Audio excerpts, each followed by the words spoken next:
Here is part C of yesterday's example, looking at normal distributions and calculating the percentage that lie in certain regions under the chart.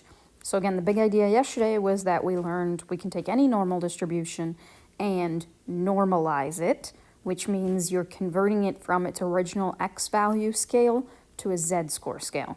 So in these examples that we've been working on, our X scale was the weights of Siamese cats, and we've converted those to corresponding Z scales. So this is the same curve we've been working on for the couple of examples that we did yesterday.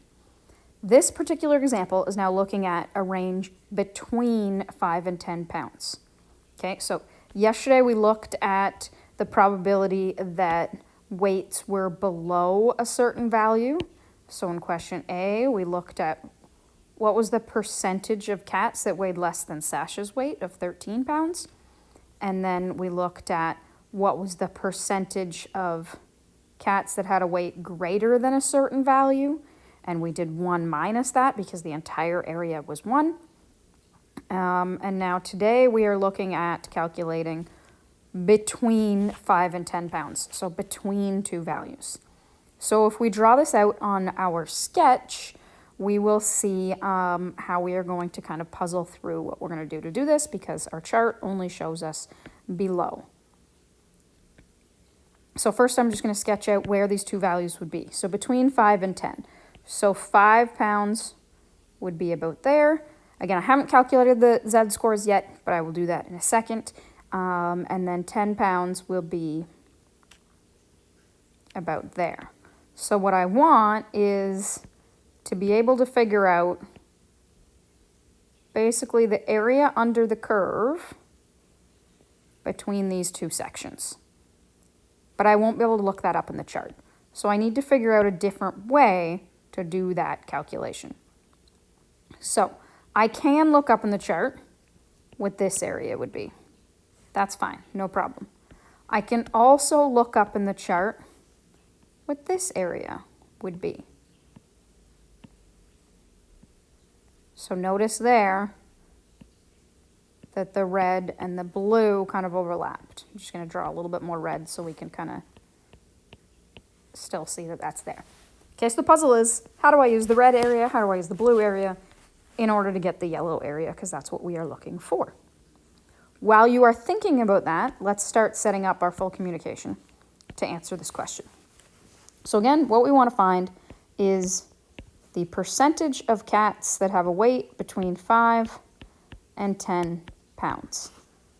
Okay, again, X is our weight. We can't use the X scale on the chart because every X scale is different, so we need to normalize it, which means we need to convert these X's, these 5 and 10 values, into Z scores. Yesterday we just did this as separate math paragraphs. You can totally still do that, or you can incorporate it into the math right now. So I can go 5 minus 8, probability of 5 minus 8 over 1.9. That's my Z score for 5.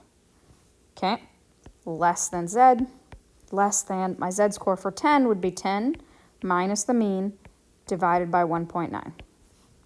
Again, remembering that my Z score formula is X minus the mean divided by my standard deviation. Okay, so each one of those I subbed in my X, subbed in my mean, which I can get from up here, remembering from yesterday, was 8. My standard deviation I can get from up here from yesterday, which was 1.9.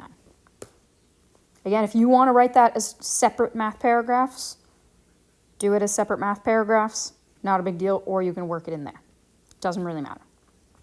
Okay, so I want you to pause the video, calculate those two Z scores, and then come back to check and see if you got the same answers as I did.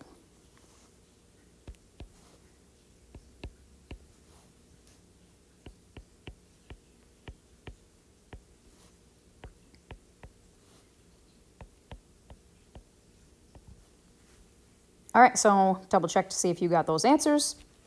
Those Z scores make sense based on our diagram, right? We've got this spot right here, which was our weight of 5, and that's between -1 and -2. And it's about right in the middle, so -1.58 makes sense. Our other line was drawn at 10, and it was pretty close to the 1. And again, you might not have known exactly where it was, above 1 or below 1, but you knew around where it was. And we calculated, so it makes sense that it is, again, around 1 based on our sketch. All right, so we already know that this answer is more than the area between 1 and -1 for our z-scores. And if you're remembering those key statistics, 68% of the data was between 1 and 1. So our number should be bigger than 68. Okay, so that gives us a little bit of pre-planning ideas. Now again, as you were doing this, hopefully you were also thinking about how can you use these colors, sections, to calculate the yellow. And hopefully you came up with the idea that if I can look up blue area, look up the red area, and then do a subtraction, that will get me the yellow area. So let's kind of lay that out communication-wise. So the blue area is probability that the z is less than 1.05. The red area is probability that my z is less than -1.58. And I'm just going to kind of circle those in these colors to connect them a little bit. So the red area is this one. The blue area is this one.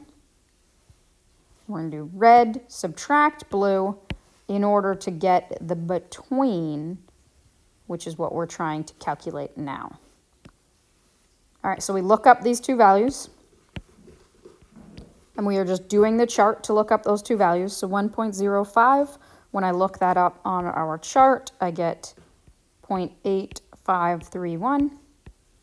And when I look up the other number, I get 0.0571. Again, if you have the chart that has the 5 decimal places, that's fine. If you have the chart that has the 4 decimal places, that's fine. We don't really need that last decimal place. It's just more accuracy than what we're really looking for. And then we do the subtraction, and we find out that the area that is yellow on this chart is 79.6%. So therefore, the percentage of cats, specifically Siamese cats, between 5 and 10 pounds is 79.6%. And you'll notice that I was kind of using the language of probability and percentage interchangeably.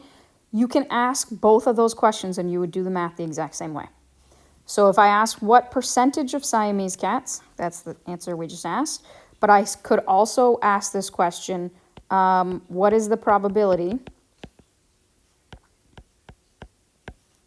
that if I randomly select a single cat,